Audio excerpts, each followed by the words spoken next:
세계적인 권위가 있는 옥스퍼드 영어 사전이 해마다 올해의 단어를 발표하는데 2016년에 포스트 트루스라는 말을 선정했습니다. 포스트 트루스 시대라는 말은요, 진리 이후의 시대, 탈진리의 시대 정도로 번역할 수 있겠습니다. 2016년은 미국 대통령 선거가 있었고 영국은 그 유명한 브렉시트 국민투표가 있었던 해였습니다. 이 해에 많은 뉴스들이 등장했는데 그중에 근거가 희박한 것들도 많고 일부 통계를 부풀려서 자의적으로 해석해 놓은 것들이 많았는데, 예전에는 그런 허술한 주장들, 거짓말들이 다 걸러졌는데 사실과 다른 뉴스를 한 쪽은 검증이 되고 비판받고 그래서 도태되고 뉴스원이 도태되고 그러는데요, 이제는 안 그렇다는 겁니다. 왜냐하면 이제 사람들이 사실을 따져보고 진위를 확인해보고 합리적으로 생각해 보려 하지 않는다. 조금만 생각해 보면 쉽게 알 수 있는 일인데도 그냥 생각하고 싶은 대로 생각하고 믿어버린다는 거죠. 사실이 무엇인지에 대해서는 별 관심 없고 내가 생각하고 싶은 대로 생각하고 믿고 싶은 대로 믿어버리는 시대, 포스트 트루스 시대라고 이름했습니다. 종교는 어떤가요? 기독교 신앙은 어떤 쪽일까요? 종교인들이 사실은 이런 경향을 보이기 쉽습니다. 현상적으로 믿습니다 하는 게 습관이 되어 있어서 그렇습니다. 근데 본래 기독교 신앙은 그렇지 않습니다. 그 반대입니다. 바울이 사도행전에 보면 데살로니가라는 도시에 가서 전도했습니다. 믿는 사람들이 좀 생겼습니다. 핍박도 생겼습니다. 핍박하는 사람들이 저작거리에서 사람들을 선동합니다. 저 사람들은 천하를 어지럽게 하는 사람들이다 라고 선동합니다. 아니죠.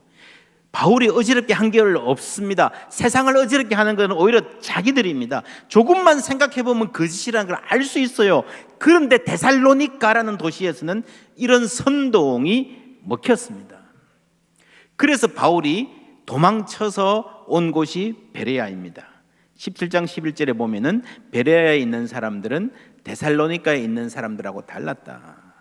더 너그러워서, 옛날 성경에는 더 신사적이어서 이렇게 번역했던 것 기억하시는 분들 계실 거예요. 간절한 마음으로 말씀을 받고 이것이 그러한가 하여 날마다 성경을 상고함으로 깊이 생각 숙고했다라는 말입니다.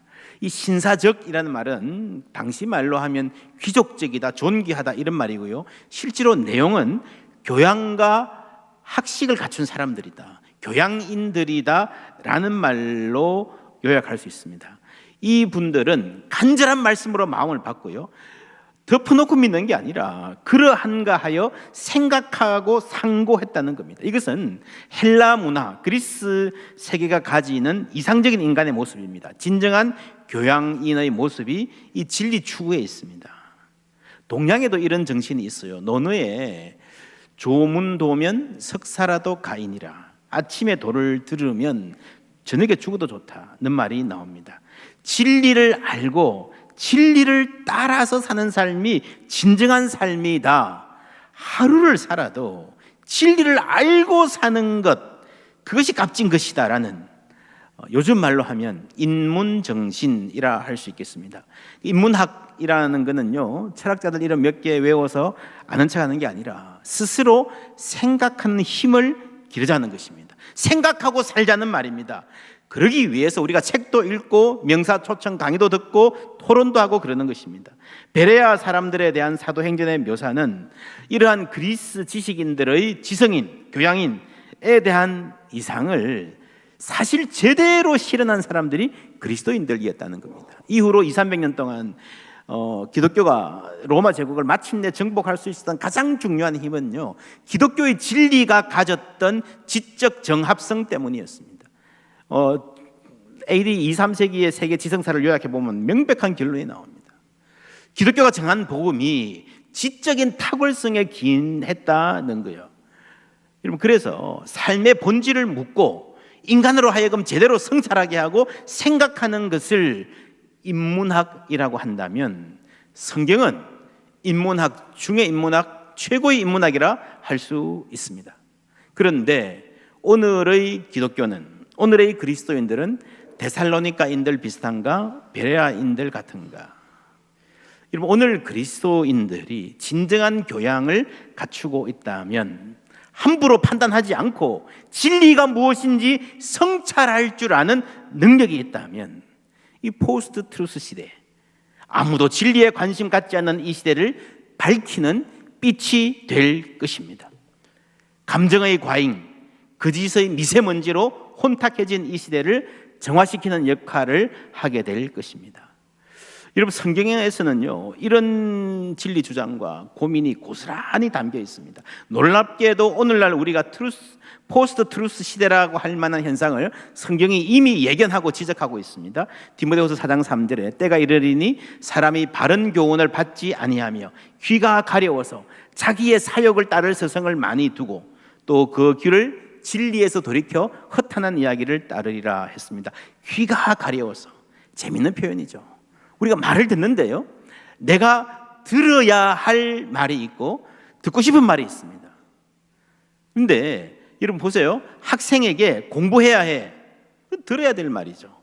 건강이 안 좋은 분에게 음식 조심하셔야 됩니다, 그만 드세요, 들어야 될 말이죠. 괜찮아요. 이 정도야 어때요? 듣고 싶은 말입니다. 귀가 가렵다는 것은요, 내가 듣고 싶은 말을 해주는 사람에게만 자꾸 귀를 열어주고 기울인다라는 말입니다. 자신의 사욕을 따를 스승을 많이 두고, 여러분 이거 참 재밌는 표현입니다. 여러분, 스승은요, 내가 따르는 것입니까? 나를 따르는 것입니까? 내가 스승을 따라요? 스승이 나를 따라요? 내가 스승을 따라야 그게 진짜 스승이죠. 그렇지 않습니까?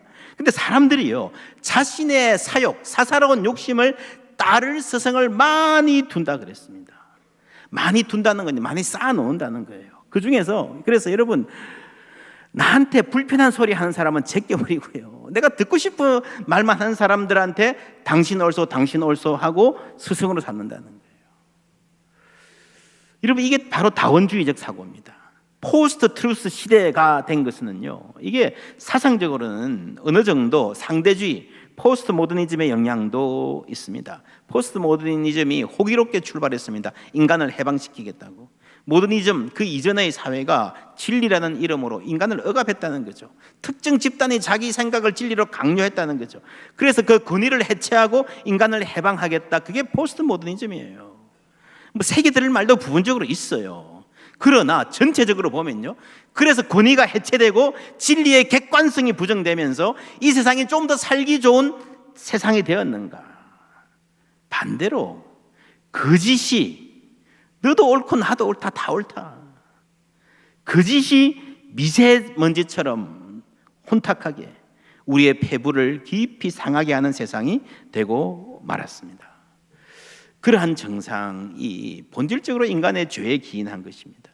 오늘 성경은 말세의 고통하는 때가 이르리니 하는 말로 그 현상을 설명합니다. 그 많은 정상 가운데 눈에 띄는 게요, 사랑이라는 말이 3번이나 등장합니다. 사람들이 자기를 사랑하고 돈을 사랑하고 쾌락을 사랑하기를 하나님 사랑하는 것보다 더하며. 여러분, 충격 아닙니까? 말세의 고통, 인간성의 비참함을 이야기하는데 사랑이란 말이 3번이나 나와요. 여러분, 우리가 흔히 피상적으로 생각할 때에 세상에서 가장 아름다운 단어, 가장 달콤하고 누구나 좋아하는 단어가 사랑이잖아요. 그런데 오늘 성경에서는 말세의 타락상을 이야기하면서 사랑, 사랑, 사랑 3번이나 이야기합니다. 왜 그렇습니까? 사랑에 힘이 있어서 그렇습니다. 돈을 사랑함이 일만하게 뿌리다. 우리가 돈을 사용해야 되는데 사랑해버리면요, 돈이 갖는 힘에 이 사랑의 힘이 더해져 가지고요, 거절할 수 없는 강력한 파워가 됩니다. 모든 것을 빨아들이는 블랙홀이 되는 거 여러분 아실 것입니다. 모든 것을 돈과 연결시켜서 생각하게 됩니다. 돈 때문에 울고 웃고, 돈 때문에 어떤 사람에게 잘하고요, 어떤 사람은 무시하고 배신하고 돈에 목숨 걸고 돈의 노예로 살아갑니다. 여러분, 돈을 사용하되 사랑하지 않으시기를 바랍니다. 돈을 열심히 벌되 돈을 숭배하지 마시기를 바랍니다. 더 심각한 것은요, 자기를 사랑한다는 것입니다. 자기를 사랑하지 않는 사람도 있나요? 건강한 자기 사랑은 필요한 것 아닌가요? 맞습니다. 예수님도 말씀하셨어요. 가장 큰 두 계명, 두 번째, 둘째는 이것이니 내 이웃을 내 자신과 같이 사랑하라 하신 것이라. 이보다 더 큰 계명이 없느니라. 이 말에 자신을 사랑한다는 게 전제되어 있어요. 당연하고 자연스러운 것입니다. 그러나 지나친 게 문제입니다. 내가 중심이, 자기 중심이 되는 것이 문제입니다. 이런 점에서 현대사회는 심각한 증세가 있습니다. 수십 년간 서구인들은 셀프 이스팀, 자존감이라는 걸요 최고의 가치에 두었습니다. 모든 문제를 자존감 부족에서 찾고 모든 희망을 자존감 회복에 걸었습니다. 아이들이 친구를 못 사귀어도 자존감이 낮아서 그렇지, 성적이 시원찮아도 자존감 문제야, 가정이 깨지고 부부싸움 하는 것도 자존감이 낮은 남자들 여자들이 그러는 거야, 중독에 빠지고 범죄자가 되어도요 자존감 문제로 다 설명을 했어요. 그런데 여러분 21세기에 들어와서 이 인식에 금이 가고 있습니다. 자존감을 지나치게 강조하는 것은 바람직하지도 않고 이론적으로나 임상적으로 근거가 터무니없이 부족하다는 연구들이 쏟아지고 있습니다. 타임지가 2013년에 이런 특집을 냈습니다. 밀레니얼스, 그러니까 2000년 이후에 태어난 아이들의 특징이 뭔가 분석해서 답이 더 미 제너레이션, 나 제너레이션입니다.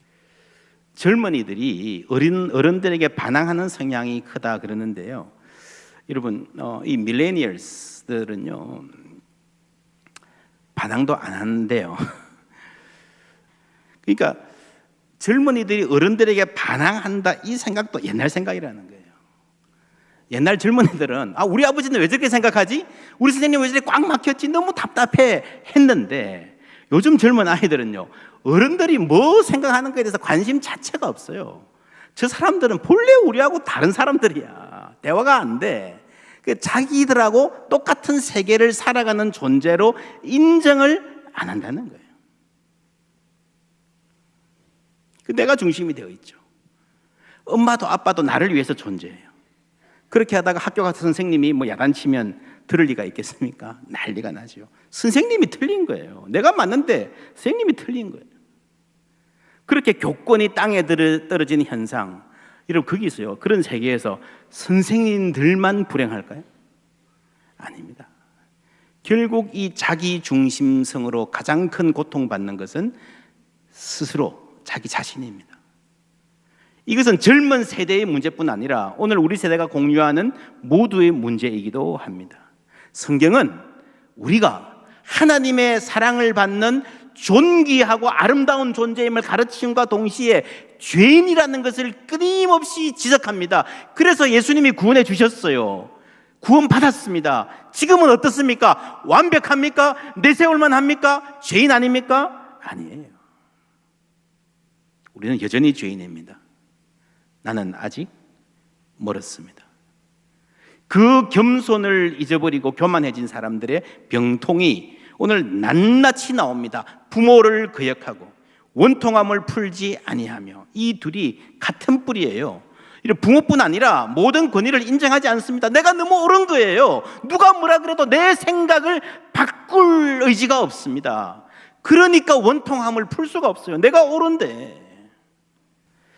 여러분, 마음에 하나님이 있는 사람은요, 신앙이 있는 사람들은요, 웬만한 문제는 이틀만 지나도 조금 바뀝니다. 그런데 자기 사랑이 지나친 사람들은요, 원통함을 풀지 않는다 그랬어요. 이틀이 지나고 2년이 지나고 20년이 지나도 그대로인 사람이 있어요. 그게 그냥 그대로 유지되는 게 아니고요, 이게 분노가 활활 타오르는 거예요. 우리 여러분, 남한테 분노하는 게 얼마나 힘든지 여러분 아시잖아요. 에너지가 쓰입니다. 공급해야 타오릅니다. 그러니까 이 일에 누군가를 미워하려면요, 이 일에 지나치게 여러분 에너지를 쓰기 때문에 다른 일을 소홀히 할 수밖에 없어요. 다른 일에 신경 못 쓰게 되어 있습니다. 그러니까 삶이 점점 더 힘들어지고요, 오해받고 꼬이는 일들이 많이 생기게 됩니다. 그러다가 부딪히면 또 화를 내고 마음도 건강도 상할 수밖에 없습니다. 자기 사랑이 과도한 사람은요, 원통함을 풀지 않습니다. 스스로 얽매여 있습니다. 그리고 오늘 말씀해 보니까 무정하고 했습니다. 여러분, 내 문제에 너무 에너지를 많이 쓰고 과열되어 있기 때문에 다른 사람들 일에 대해서는요 차갑습니다. 한 집에 한 방은 너무 뜨거워서 펄펄 끓고 숨이 막히고 다른 한 방은 냉랭해요. 한 인격 안에 이렇게 온도차가 존재하는 경우 심각하고 무서운 현상입니다. 내 문제에 대해서는 너무 뜨거워요. 그리고 다른 사람에 대해서는 냉랭해요. 물론 여러분 살다 보면 화가 날 때가 있지요. 도저히 용서하지 못할 것 같은 사람들이 있을 수 있지요. 안 그런 사람은 없을 것입니다. 복 있는 사람은 그런 사람 안 생기는 사람이 아니라 그 맺힌 것을 풀 줄 아는 사람인 줄 믿습니다. 제가 자주 하는 말, 원한을 갖는다는 것은 내가 독을 먹고 상대방이 죽기를 바라는 것과 같다. 푸십시오. 풀고 나면요 내 눈에 사람들이 보입니다. 다른 사람의 눈물과 탄식과 다른 사람의 아픔이 보여요. 여러분, 이웃이 안 보이면요 하나님도 안 보입니다. 그리고 세 번째 사랑, 쾌락을 사랑하기를 하나님 사랑하는 것보다 더하며, 여러분 쾌락과 즐거움 자체는 죄악이 아닙니다. 구약 성경 전도서 3장 12절 함께 읽습니다. 사람들이 사는 동안에 기뻐하며 선을 행하는 것보다 더 나은 것이 없는 줄을 내가 알았고, 사람마다 먹고 마시는 것과 수고함으로 낙을 누리는 그것이 하나님의 선물인 줄도 또한 알았도다. 아멘. 먹고 마시고 수고함으로 즐길 즐거움을 누리는 것은 하나님의 선물입니다. 우리가 하나님이 선물로 주신 걸 즐길 줄 아는 것도 신앙의 실력이에요. 그걸 그리스도 안에서 회복해야 됩니다. 문제는 즐거움 자체가 아니에요. 그 즐거움을 하나님보다 더 사랑하는 게 문제입니다. 우리 인생에 이런 건강한 즐거움을 전부 다 하나님이 주신 선물이라 그랬습니다. 여러분, 선물이 소중합니까? 선물을 주신 분이 소중합니까? 그렇죠. 그 이야기입니다. 기프트가 아니고 giver에 초점이 있습니다. 그게 바로 먼저 하나님의 나라와 의를 구하라는 말입니다. 하나님의 손을 구하기 전에 하나님의 얼굴을 구하라는 말입니다. 우리가 하나님 자신이 목적이 되고 초점이 될 때에 하나님이 주시는 뭔가 풍성한 선물을 건강하게 즐길 수 있는 사람이 될 줄 믿습니다. 그렇지 않고 그 최고 사랑의 대상에 내가 들어가고 자기가 들어가고 돈이 들어가고 쾌락이 자리 잡을 때에 그게 고통이 되는 거예요. 어떤 고통인가? 3장 5절에요. 경건의 모양은 있으나 경건의 능력은 부인하니 이 같은 자들에게서 내가 돌아서라. 경건의 모양이라는 말은요, 일부러 위선적으로 행동한다, 일부러 막 은혜 받는 척하고 기도한 척하고 한다, 그런 말이 아니고요. 이게 무슨 말인가 하면은 매뉴얼을 따라서 공식은 다 그대로 한다는 이야기예요. 자동차를 만들었어요. 디자인도 색깔도 너무 좋아요. 가죽 시트, 스피커 다 끝내줘요. 음악 너무너무 듣기 좋아요. 앉아서 뭐 너무 좋아요. 근데 시동이 안 걸려. 자동차가 아니잖아요. 바로 그런 말입니다. 경건의 모양은 있으나 능력은 없는 것입니다. 우리가 하나님 뜻대로 살면요, 그 경건의 능력이 있습니다. 그 능력이 모든 것을 변화시키는 줄 믿습니다. 그 중에 최고 첫 번째 수혜자는요, 나 자신입니다. 나를 통해서 하나님의 경건이 일하는 것을 경험하면요, 사람이 바뀔 수밖에 없습니다. 그래서 여러분, 경건의 모양만 있고 능력이 없는 사람은요, 진보가 없습니다. 맨날 달리는데 맨날 그 자리입니다. 3장 7절에 항상 배우나 끝내 진리의 지식에 이를 수 없느니라. 진리 잘 기억하십시오. 얀네와 얀버레가 모세를 대적한 것 같이 그들도 뭘 대적한다고요? 진리를 대적하니 이 사람들은 그 마음이 부패한 자요 믿음에 관하여는 버림받은 자들이라. 9절 함께 읽습니다. 그러나 그들이 더 나아가지 못할 것은 저 두 사람이 된 것과 같이 그들의 어리석음이 드러날 것입니다. 아멘. 더 나아가지 못한다. 앞으로 전진하지 못한다. 진보하지 못한다는 말입니다. 얀네와 얀버레는요, 바로 왕 앞에 모세가 뱀으로 지팡이로 뱀이죠. 뱀으로 지팡이가 아니고 지팡이로 뱀을 만들고 했을 때에 흉내내었던 두 사람의 이름입니다. 구약 성경에는 안 나오지만 유대인의 그 탈굼이라는 책에 나옵니다. 여러분, 모세가 뱀을 만들 때 자기들도 만들어요. 10가지 재앙 중에서 2가지는 흉내냅니다. 그 장면만 보면요 비슷해 보여요. 그게 답니다. 그 이후로는 능력이 없어요. 그냥 멈추어 있습니다. 퇴보합니다. 멸망합니다. 반면에 모세는요 뒤로 갈수록 계속 업그레이드 버전을 보여줍니다. 성장합니다. 나중에는 그 지팡이로 홍해를 가르고 애굽의 군대를 수장시키죠. 만나를 내리고요 전쟁에서 이기고요 시내산에서 하나님을 뵙습니다. 여러분, 하나님의 처방은 뭔가 하면요 능력에 욕심내지 말고 진리에 헌신하라는 겁니다. 능력 주시는 것은 주님께 맡겨놓고요 여러분 진리를 쫓으시는 은혜가 있기를 바랍니다. 그럴 때에 여러분 찬송가 있잖아요. 어느 민족 누구에게나 결단할 때 있나니. 마지막에 이런 찬송 대목이 있습니다. 진리 따라 사는 자는 전진하리 언제나. 할렐루야. 누가 전진합니까? 진리를 따라 사는 사람이 전진하는 거예요. 디모데후서 3장 13절에 보면요 악한 사람들과 속이는 자들은 더욱 악하여져서 속이기도 하고 속기도 하나니. 악한 사람이 그냥 그 상태의 악을 유지하는 법은 없어요. 점점 더 악해집니다.